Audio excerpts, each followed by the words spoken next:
ऐसे लोगों को जीवन में दुख भोगना ही पड़ता है। गीता में श्री कृष्ण ने दिए हैं ये उपदेश। गीता ग्रंथ का ज्ञान हर मनुष्य के लिए जरूरी है। यह मनुष्य के जीवन के तत्वों और धर्म के महत्व को समझाता है।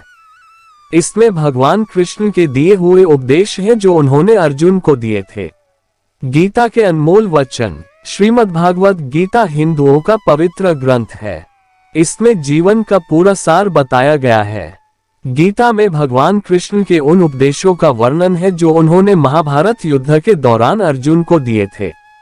गीता में दिए उपदेश आज भी उतने ही प्रासंगिक हैं और मनुष्य को जीवन जीने की सही राह दिखाते हैं। इसमें ग्रंथ भगवान श्री कृष्ण द्वारा अर्जुन को दिए गए उपदेशों की पूरी श्रृंखला है। गीता में जीवन के अर्थ को विस्तार पूर्वक बहुत खूबसूरत तरीके से समझाया गया है। गीता का अनुसरण करने वाला व्यक्ति जीवन में कभी असफल नहीं होता है। गीता में श्री कृष्ण ने बुद्धिमान व्यक्ति की पहचान बताई है। गीता के उपदेश।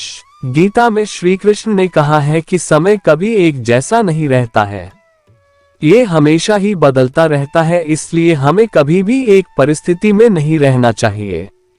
जो लोग दूसरों को बेवजह रुलाते हैं उन्हें भी आगे चलकर रोना पड़ता है। जो लोग दूसरों को दुख देते हैं उन्हें भी अपने जीवन में आगे चलकर दुख भोगना पड़ता है। गीता में श्री कृष्ण ने बुद्धिमान व्यक्ति की पहचान बताई है। गीता के अनुसार सबसे समझदार और स्थिर बुद्धि वाला व्यक्ति वही होता है जो सफलता मिलने पर अहंकार में नहीं करता है और विफलता मिलने पर गम में नहीं डूब जाता।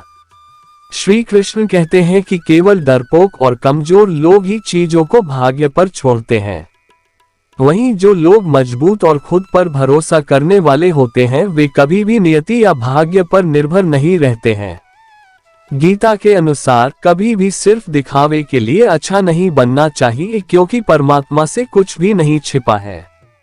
वो आपको बाहर से नहीं बल्कि भीतर से भी जानता है। इसलिए कोई भी बदलाव पूरी तरह से स्वयं के लिए होना चाहिए। श्री कृष्ण के कहते हैं कि आप खुश हैं या दुखी, ये दोनों आपके विचारों पर निर्भर है। अगर आप प्रसन्न रहना चाहते हैं तो आप हर हाल में प्रसन्न ही रहेंगे, लेकिन अगर आप बार बार नकारात्मक विचार लाएंगे तो आप दुखी ही होंगे। विचार ही हर व्यक्ति का शत्रु और मित्र होता है। श्री कृष्ण कहते हैं, किसी के साथ चलने से ना तो कोई खुशी मिलती है और ना ही लक्ष्य। इसलिए मनुष्य को सदैव अपने कर्मों पर विश्वास करते हुए अकेले चलते रहना चाहिए।